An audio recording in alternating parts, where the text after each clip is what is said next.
कृष्णा, राधे राधे, जय श्री श्याम। दोस्तों, आज है पौष माह के शुक्ल पक्ष की पुत्रदा एकादशी। आप सभी दोस्तों को पुत्रदा एकादशी की बहुत बहुत बहुत सारी बधाइयाँ। जिन लोगों को संतान प्राप्ति की इच्छा है उन लोगों को पुत्रदा एकादशी का व्रत जरूर करना चाहिए, और जिनके संतान है उन्हें अपनी संतान की रक्षा के लिए, सुरक्षा के लिए पुत्रदा एकादशी का व्रत जरूर करना चाहिए। तो चलिए, अभी मैं करने जा रही हूँ पुत्रदा एकादशी व्रत की कथा। तो सबसे पहले भगवान का ध्यान करेंगे। 2 मिनट भगवान का ध्यान करने के बाद में कथा शुरू करेंगे। बोलो कृष्ण कन्हैया लाल की जय। श्रीमन नारायण नारायण नारायण, भजमन नारायण नारायण नारायण, लक्ष्मी नारायण नारायण नारायण, गोविंद नारायण नारायण नारायण, श्रीमन नारायण नारायण नारायण। बोलो लक्ष्मी नारायण भगवान की जय। तुलसी दल हाथ में ले लेंगे। बोलो कृष्ण कन्हैया लाल की जय।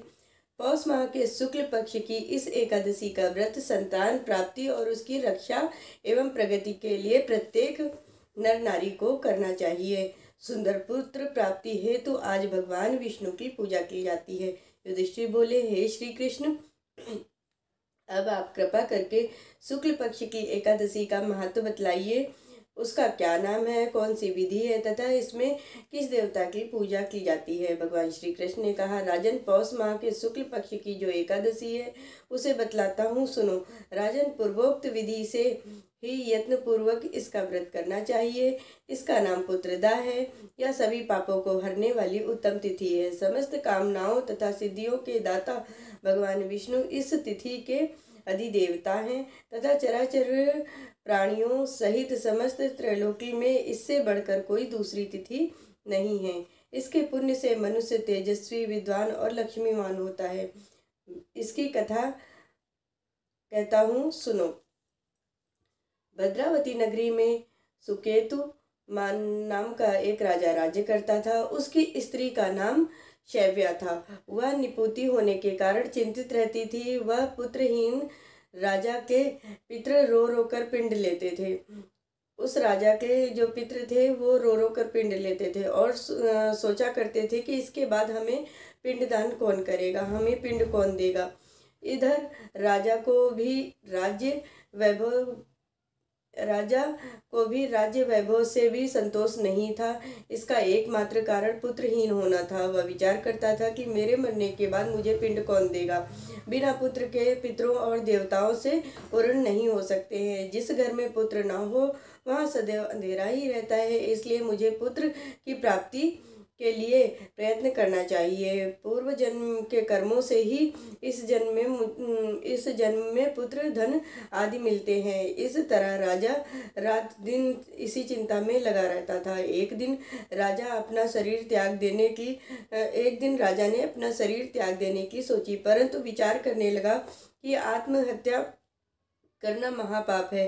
राजा इस तरह मन में विचार कर एक दिन वन को चला गया। राजा घोड़े पर सवार होकर वन में पक्षियों और वृक्षों को देखने लगा। सभी जीव अपने बच्चों के बीच घूम रहे हैं। राजा को प्यास लगी। वह अत्यंत बेचैन होने लगा और प्यास की तलाश में आगे बढ़ा। कुछ ही आगे जाने पर उसे एक सरोवर मिला। उस सरोवर के चारों तरफ मुनियों के आश्रम बने हुए थे। उस समय राजा के दाहिने अंग फड़कने लगे। राजा मन में प्रसन्न होकर सरोवर के किनारे बैठे मुनियों को देखकर घोड़े से उतरकर उनको प्रणाम करके उनके सन्मुख बैठ गया। इस तरह राजा ने उनसे पूछा, हे मुनीश्वर, आप कौन हैं और किस लिए यहाँ हैं, सो कहो।